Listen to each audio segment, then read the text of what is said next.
संस्था और संस्थान दोनों के प्रतिनिधियों को मेरी ओर से हार्दिक अभिवादन और अभिनंदन। विशेष रूप से प्रतिभा भटनागर जी, शरद त्रिपाठी जी, संगीता गर्जमैन, शर्मा जी, हमारे इंदौरिया जी, सभी लोगों ने जिस तरह से अपने कार्य किए, जिन स्वयं सेवकों ने आगे बढ़कर अपनी भूमिका निभाई, अनाम रहे, उन सारे लोगों को भी मेरी ओर से हार्दिक अभिवादन। आज एक संयोग है कि एक ही मंच पर एक अबोध जगत है और एक जगत है जिसका अपराध से सामना होने वाला है। ये दोनों दो तरह की दुनिया है। ऑटिज्म की हिंदी मैंने देखी तो आत्मलीनता लिखी। आत्मलीन जो है वो अपराध नहीं कर सकता, अबोध जो है अपराध नहीं कर सकता, ये सुनिश्चित। अपराधी अबोध नहीं हो सकता, ये भी तय है। दोनों की दो दुनिया। कहते हैं आकाश में बाज और बुलबुल का आसमान एक नहीं होता। आज जो लोग अभी नए बन रहे हैं, रिक्रूट के लिए पता नहीं कब से हिंदी में शब्द चलता आया हुआ है रंगरूट। धीरे धीरे रिक्रूट से बिगड़ के रंगरूट हो गया। नए रंग अभी भरे जाते हैं, नए रंग अभी आने हैं आपके पास। और ये वो दुनिया है जिनके भीतर प्रकृति ने अलग तरह से रंग भरे हैं। हम सभी ने जो लक्षण पीछे लिख रखे हैं और वो अधिकांश में चरितार्थ भी होते होंगे।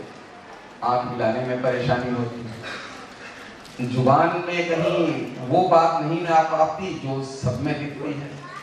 बौद्धिक विकास कई बार वैसा नहीं दिखता, किसी एक खास चीज पर ही केंद्रित हो जाते हैं। अभी तो आपने अबीर को देखा था, क्या लगा कि जुबान कहीं रुक रही थी? अभी आपने इन बच्चों को देखा, हमें आंख मिलाने में संकोच होता था, उन्हें तो संकोच नहीं हुआ। शायद वो बालक जो अभी तारीखें देख के दिन बता दे रहा था, आलोक नाम था या जो भी नाम हो, मैं हो सकता है चूक कर रहा हूँ, ये सामान्य प्रतिभा की देन थी। और तमाम आप नेट पर चेक कर लेंगे, आइंस्टीन रहे हो, जो स्टीव जॉब्स रहे हो, बल्कि बहुत सारे लोगों का दावा है कि जो हमारे मार्क जुकरबर्ग हैं और तमाम ऐसे लोग, वे भी कुछ हद तक, कुछ सीमा तक ऑटिस्टिक रहे। थॉमस एल्वा एडिसन सुन नहीं पाते थे। मोजार्ट या बीथोवन में से कोई संगीतकार था जो सुन नहीं सकता था। प्रकृति एक साथ आपसे सब कुछ ली है, ये तय है। प्रकृति जब कुछ लेती है तो कुछ न कुछ दे जाती है, कुछ अद्भुत दे जाती है। जिनसे उन्होंने आत्मलीनता के भाव देकर और सोचा कि बाहर क्या चल रहा है, बाहर के जगत में क्या चल रहा है, ये पता ही ना चलने दे, तो उनके भीतर एक कल्पना लोक चलता रहता है। हमारे लिए स्वप्न लोक कितना जरूरी है। कोई व्यक्ति विक्षिप्त हो जाता है, दरअसल करता क्या है? कोई व्यक्ति जरा पागल दिखता है, करता क्या है? वो सपने जागते हुए दिख रहा है। वो सपने जो कि हम रात में देखते, नींद में देखते, वो उन लोगों से बातचीत कर रहा होता है जो बाहर है, सामने नहीं है, कहीं है ही नहीं। अगर उनके सपने उनके भीतर चले जाते तो सब संभव है कि वो सारे बेहतर दिखते, सारे भिन्न दिखते। जिन्हें हम दिव्यांग कह रहे होते हैं, आपको जान के विस्मय होगा, बहुत सारे लोगों के लिए दिव्यांगता ही सहायक बन गई। बहुत कम लोगों को पता होगा कि जो जय कृष्णमूर्ति थे, एक तरफ देखते थे तो देखते ही चले जाते, कहीं एक टक देखना ही उनके लिए सिद्धि का विषय बन गया। मेहर बाबा थे, ऐसी ही थी, बोलते ही नहीं थे, बहुत दिनों तक बोलते ही नहीं थे, और उनका न बोलना ही उनके लिए सकारात्मक बन गया। रामकृष्ण परमहंस का तो नाम सबने सुन रखा होगा। आज की दृष्टि से देखें तो किसी तरह से अजीब लगने लगेगा। जिस चीज को देखते थे, देखते ही चले उसी रूप में ढल जाते थे। मैदान में खेल हो रहे हैं और खेल को ही समझ लिया कि वो हम उसी के हिस्से हैं, उनके शरीर पर छाप छूटने लगती थी। और ऐसे ही अद्भुत घटनाएं घटने लगी। जीवन में पक्षी को देख रहे हैं तो पक्षी के साथ होने लगी, उनके साथ बहुत कुछ मिल जाता है। प्रकृति हमेशा सब कुछ नहीं चाहिए। हम लोगों ने अपनी दुनिया देखी होगी, कुछ कृतियों के माध्यम से, कुछ कलाकृतियों के माध्यम से, कुछ चित्रकृतियों के माध्यम से, कुछ चलचित्र कृतियों के माध्यम से।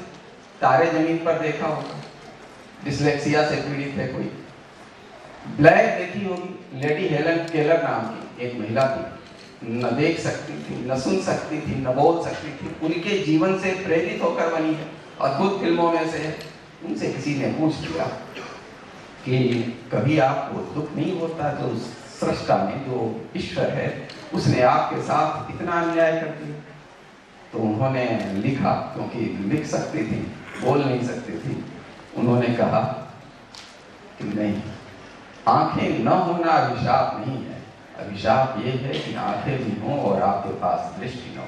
हम बहुत बार दृष्टि खो देते हैं, और ये दृष्टिहीनता सहसा नहीं डेवलप होती, सहसा नहीं विकसित होती। ये अचानक आने वाली बातें तो बहुत यदाकदा होती। हम सभी के भीतर एक ब्लाइंड स्पॉट बन जाता है, एक अंधेरा हिस्सा बनता चला जाता है। सामने देखते हैं कि जिसके प्रति करुणा विकसित होनी चाहिए, वो करुणा विकसित नहीं हो पाती। जिसके साथ थोड़ा खेल लेना चाहिए, हम खेल नहीं पाते। जिनके साथ ऐसा लगता है कि कहीं गंदगी, आखिर कहीं पर चलते हैं, इतनी सारी गंदगी हो रही होती है, हम सहज होकर निकल जाते हैं, एक ब्लाइंड स्पॉट बन गया। इतने अपराध, क्योंकि एक नई दुनिया हमारे सामने बैठी है, ये सारे कल को उस जगत में जाएंगे जहां अभी 2 लाख अपराध प्रति वर्ष इस राज्य में घटित हो रहे होते हैं। पूरे देश में अपराधों की संख्या इससे शायद 20 गुनी या 30 गुनी के आसपास होगी। इनके भीतर जो त्रासदी हो सकती है, जो संभावित है, जो हम सभी प्रशासनिक अधिकारियों में होती है, और वो मैं चाहूंगा कि न उत्पन्न हो पाए। जिस दिन तुम अपराध को साधारण मानने लगोगे, प्रतिदिन एक दिन के भीतर हमारे कितने बच्चे आत्महत्या करते होंगे, कुछ अंदाजा है। और सर्वाधिक पोटेंशियल जब था, जब सर्वाधिक संभावना थी, हम सहज होकर बैठ गए।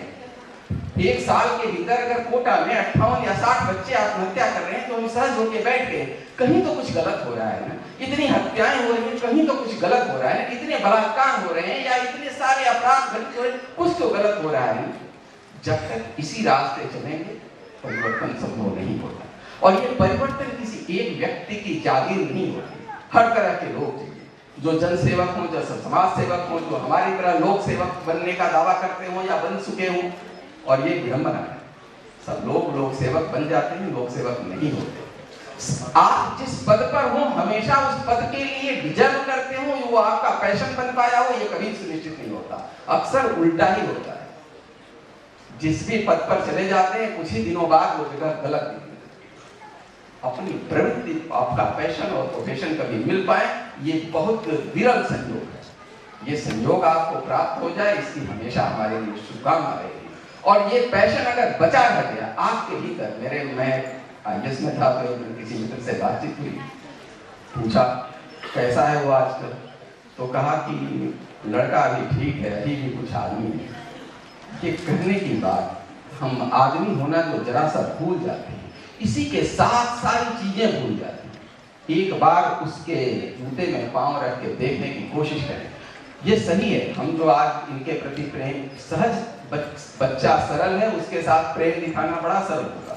बच्चा शरारती हो जाए, उसके साथ प्रेम दिखाना थोड़ा मुश्किल होगा। बच्चा थोड़ा विज्ञान हो जाए, फिर प्रेम दिखाना बहुत असंभव है। और जो लोग इस असंभव को संभव बना रहे हैं, वे सचमुच हमारे लिए आदर के, हमारे लिए दी जाने वाली महत्ता के, हम तो केवल पद के आधार पर मंच पर आसीन हो जाते हैं। ये सभी लोग सचमुच उस देयता के पात्र हैं जो हमारी श्रद्धा से निकलता है। हमारी सबको शुभकामना, धन्यवाद।